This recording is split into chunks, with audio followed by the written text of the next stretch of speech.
Sherry Creed left my tiny apartment in Lake Worth, Florida about 4 hours ago. Sherry had been hanging out with my merry band of misfits. You could call them addicts, with a tendency to sell on the sides themselves.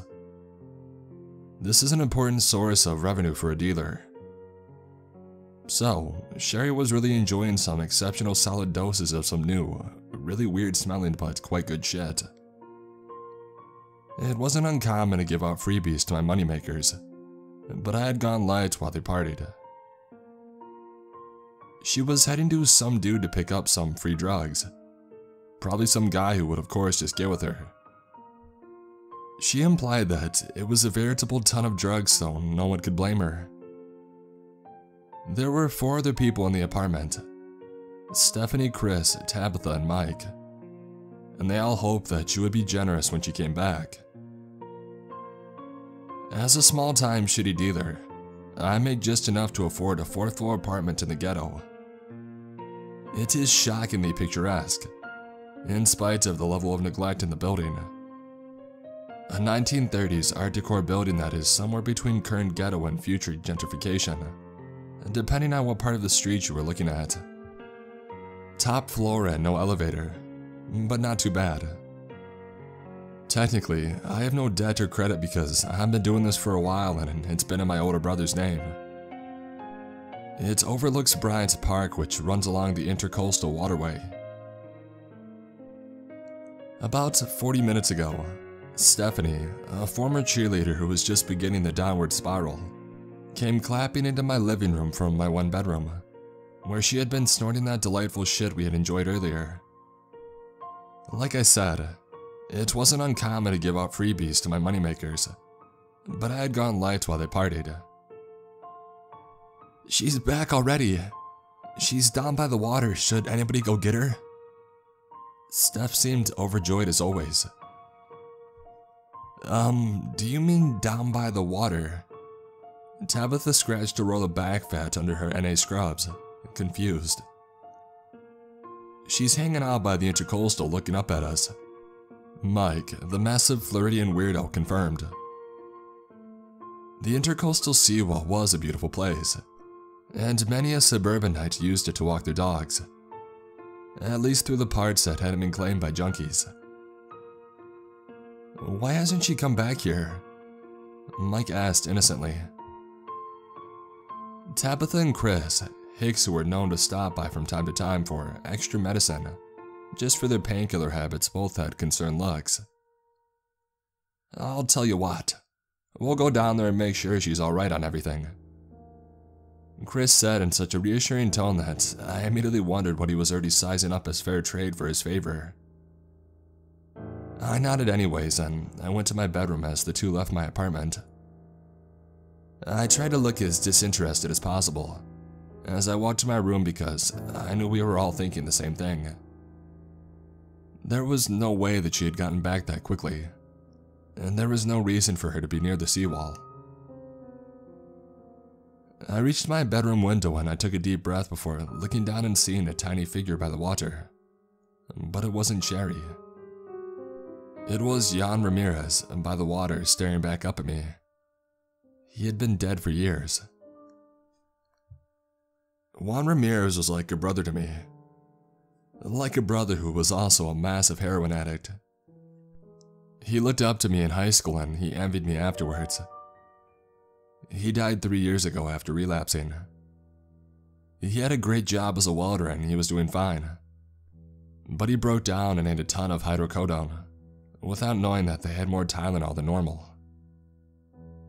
Amongst junkies, this is well known and deeply horrifying.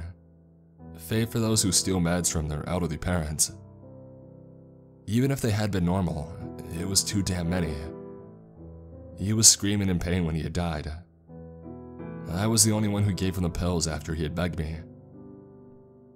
I didn't know myself until much later that the asshole who gave me the pills was the same one I still bought from. Now he was looking up at me, balefully, as a woman with a dash hound ran past. He began walking, casually at first, but then with a more determined stride, heading right to my apartment building. Now it was time to play a funny game that junkies get stuck in from time to time. How many pills did I take, and is this an overdose? The question was usually bad enough without the answer. I heard my front door open again before I could complete the question. Steph, Mike, hold up. I grabbed a few baggies of pills off the dresser and I braced myself to not act like I was shitting myself. Hey, let's chill. I'll order a pizza when they get back. If Sherry brings something back, we'll call it a party. Steph's eyes lit up, even through the drugs. A lot of young girls come to associate their addictions with the hurried escape of the party. As the thought crossed my mind, it occurred to me that strength might be in numbers in a weird situation. Mike was stunned. I gave him a slightly smaller bag than Steph's was going to be because he still owed me $1,000. But a little bit of Adderall, a nice solid amphetamine, might make him useful. Maybe we can call some people together, see if we want to make it a thing. Mike, I'm gonna need you to wing it as security in case somebody uninvited comes by. He nodded to me solemnly, as if to express the value of the drugs I was giving him, and for a split second, he looked exactly as intimidating as a dude in a light turquoise shirt with a pink palm tree on it could look. Yay, I know just who to call. Steph chimed in. A lingering look of doubt crossed her face, but erased when I handed her the largest of the bags, which had 3 smaller bags of different pills inside. This was going to be a party, all right. Red cups and all. I was generous to say the least, but I was beginning to suspect that I wasn't tripping. I heard my phone going off in the other room and I handed Steph the remote control while she made phone calls. Mike sat nearest to the door as if ready to fend off intruders at that very moment. Nice timing to act tough. I found it mildly reassuring as I retreated to my room. Once there, I saw that it wasn't my phone screen that was lit up. Sherry had left her phone and there were 4 texts, 1 dick pic and now 1 missed call, all asking where she was. The last was from Tabitha. Why are you walking away? Are you okay? I ran to the window to see if I could see anything. A crowd had formed, circling someone out in the park. Not near the water though, much closer. The crowd parted and I saw Sherry's corpse splayed out onto the ground. Chris was walking away from her body, crying and coughing while holding his throat, but nobody seemed to notice him, despite a gathering crowd looking at Sherry. His face was visibly blue even from my apartment and he was waving his hands at an old man passing by him. Tabitha was right behind him, smiling up at me. As I watched, the perspective of her face shifted, almost like one of those 3D images where you have to relax to see it, and I saw Juan smiling up at me. I slammed the blind shut. I repressed the urge to pop a Xanax to deal with the stress. Was Juan possessing them and throwing away their bodies? 2 things occurred to me at this moment. I had not overdosed, unfortunately. And second, getting stuck on the top floor if some ghost was looking for me was not going to be something in my favor. It seemed that Juan was looking for revenge. But if he could just teleport into my room and kill me, why possess Sherry and then apparently Tabitha? My hands were shaking, and it occurred to me that I was no longer in the football-ready shape that I once enjoyed. My vision was blurry and it took a second to realize that I was crying. I grabbed every available bag of drugs in the house, my 2 bug-out bags, and I prepared to think up a good story really fast. Guys, I just got a call about a fuck ton of dough. I'm gonna leave these here with you. As I threw the massive bag of drugs to Stefan Mike, both of their mouths dropped like they had won the junkie lottery. Mike was looking high as a kite already, and I noticed a worrying pale pallor and dark tinge around his mouth that told me he might overdose soon. Do you need help carrying those. Mike had difficulty remembering the words, but he managed. What a wonderful idea. Here. I handed him the lighter and the less necessary of the two, hoping to God that I wouldn't have to ditch him and run. I couldn't imagine doing it, but the memory of Juan's smile just couldn't get out of my head. He was barely able to stand, but he did it, and we started our way out of the apartment. I looked below and I half expected to see him staring back up at me, but I didn't see anybody that I recognized. I tried to pick it up to a trot, which Mike strained himself to keep up with. Come on, buddy. Great time to show off that cardio that you've been working on. I smiled to him, but he didn't even seem to notice. He was breathing ragged and struggling by the 4th floor. I guess he had passed on those amphetamines. By the time we were only 5 floors away, I heard someone walking up the staircase on the opposite side, closest to the park. I grabbed Mike and I forced him to the side of the stairway. I heard someone coming and I'm trying to dodge the landlord. Would you mind checking to see who it was? Ask if they know the landlord and say that you saw a leaking pipe on the side of the building. It's been leaking for years, but text me if they say they're the landlord. I tried to ask as casually as possible, but I sounded like a kid called to the principal's office for the first time, voice cracking and all. Yeah, man, cool, 1 sec. He gave me a solid nod as if trying to act like he wasn't weird as hell before turning the corner and walking down the hall.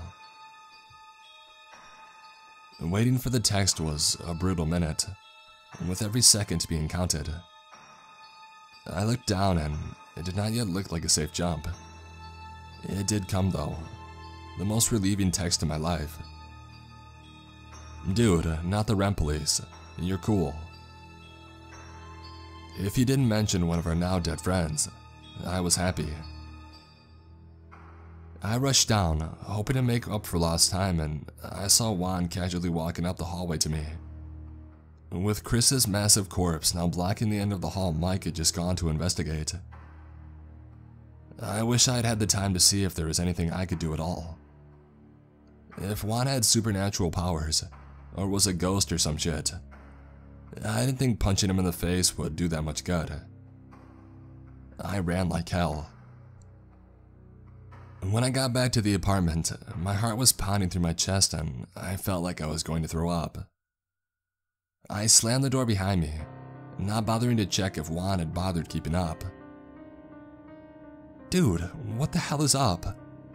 Steph's lips were blue and the words were slurred. Just a little problem. Are you alright? I asked as I headed to my room, not hearing the response. I sat down on my bed and I pulled out the shotgun that was also my brother's name. I felt the junk that I'd used earlier pull up my muscles, asking if I was sure I didn't want to lay down instead. There was a moment of relief when it occurred to me that whatever the hell this was might have to have physical contact with me in order to kill me. It was clearly supernatural, but maybe Juan was still bound by rules. He had a physical body, or he needed something to attach himself to or something. Otherwise he would just appear right behind me. I might be living on the run, but that didn't mean I wouldn't be living. Maybe if I just got out, he would have to work to find me if I hid my identity right. A knock on my door interrupted my thinking. Dude, please help me. Please, I'm sick.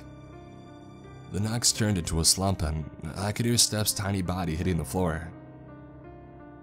I rushed to the door and when I opened it, she was actually smiling, just for a moment. She may have been glad to possibly be getting help, or maybe it was just a reflex. But that was before she vomited black liquid onto the ground.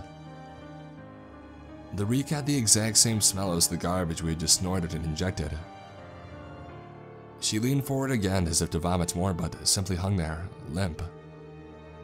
I didn't need to check. I started crying before she picked herself off the ground. Except this time, it wasn't her. I slammed the door and I locked it as Juan stepped towards me. Bro, do you think that shit made them sick? I remembered that line. I asked my dealer if he thought the dose that killed Juan made him sick, only to be told no shit when I said he didn't use a cold water extraction. I slumped against the door, just like Steph did. Relax, bro, it's already in you. I'm already in you. And if you think about it, are you sure that's not alright? You know what you did was foul, and the universe managed to come up with a unique opportunity to actually undo it. In a way. I'm not gonna throw you away, old buddy. No arrests, no convictions. Never even got a credit card, huh? Thank God you're already planning on cooperating with authorities to get that asshole who killed me in jail. The reality of what is happening occurred to me. I'm already dead. I could barely see my reflection in the mirror, but the deep blue color of my lips is visible. So that's where I'm running from. Juan hasn't made the slightest effort to get in. I think he made himself a bowl of cereal in Steph's body. The cops were starting to pull in, but in this hellhole, it would take them a while to figure out what was going on. And I don't think Narcan works on ghost-based overdoses. So, long story short, if you see anybody who looks like me, please do not hesitate to shoot them in the face.